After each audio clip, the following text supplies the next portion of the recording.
Iya, pemirsa, revitalisasi kawasan Monas menuai pro dan kontra. DPRD DKI Jakarta meminta revitalisasi dihentikan karena dinilai merusak ekosistem tumbuhan serta tidak memiliki izin. Ya, kemudian lantas seperti apa proses revitalisasi kawasan Monas setelah adanya permintaan penghentian dari DPRD DKI Jakarta? Sudah ada rekan kami, Ahmad Rifki Baihaki, yang akan melaporkan langsung untuk Anda.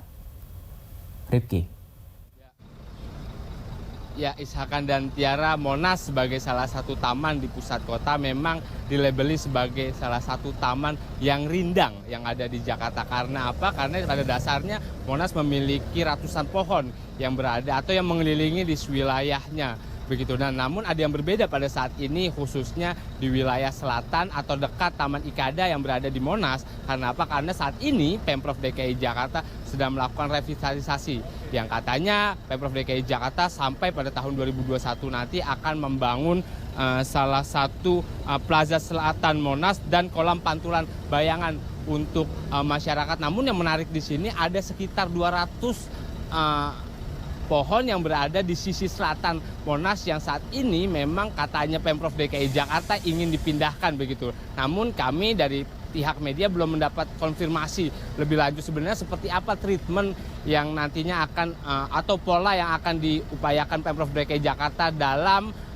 memindahkan 200 pohon dan sebenarnya di mana saja nantinya 200 pohon akan dipindahkan. Yang menjadi menarik juga adalah sebenarnya apakah 200 pohon itu sepenuhnya akan dipindahkan atau yang menjadi perhatian bagi masyarakat DKI Jakarta juga nantinya hanya ada separuh atau sebagian pohon yang hanya akan dipindahkan oleh Pemprov DKI Jakarta. Kami juga tadi sempat mengobrol dengan salah satu NGO yang memang khusus pada kebijakan dan lingkungan begitu yang bernama PWYP Indonesia mengatakan bahwa sebenarnya Pemprov DKI Jakarta juga perlu lebih jelas begitu datanya dalam proses pemindahan pohon yang berada di sisi selatan Monas dan juga bagaimana sebenarnya setelah pemindahan baik dalam sebelum dan sesudah jangan sampai nantinya pohon-pohon yang berada di sisi Monas maksud saya ketika dalam proses pemindahan itu dibiarkan dan akhirnya malah berujung pada mati dari sejumlah pohon-pohon yang dipindahkan dan dia juga berharap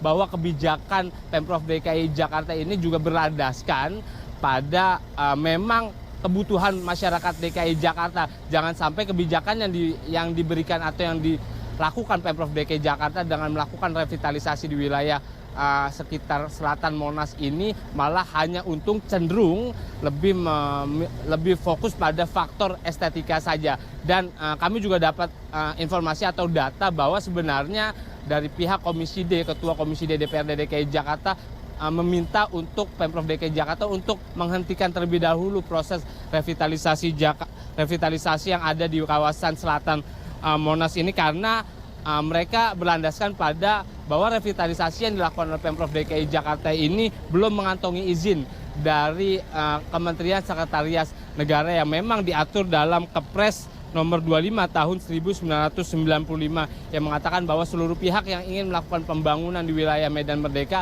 harus mengantongi izin dari Kementerian Sekretariat Negara dan Kepres itu juga mengatur nantinya bagaimana seluruh pihak juga harus mengantongi izin dari sejumlah pihak yaitu adalah di komisi pengarah yang terdiri dari 7 instansi yang dimana ketuanya merupakan Menteri Sekretariat Negara dan sekretarisnya adalah Gubernur DKI Jakarta dan informasi dari Ketua Komisi D DPRD DKI Jakarta yang mengatakan bahwa sampai saat ini Mensesnek baru mendapatkan laporan meminta izin dari pihak MRT Jakarta untuk melakukan pembangunan begitu dan dia juga menegaskan belum mendapat permohonan izin begitu dari Pemprov DKI Jakarta untuk melakukan revitalisasi di kawasan Monas. Demikian informasi yang dapat saya sampaikan. Kembali ke studio rekan Ishakan dan Tiara. Ya, baik, dari kawasan Monas, Rifki Baihaki melaporkan untuk Anda. Terima kasih Rifki, selamat siang.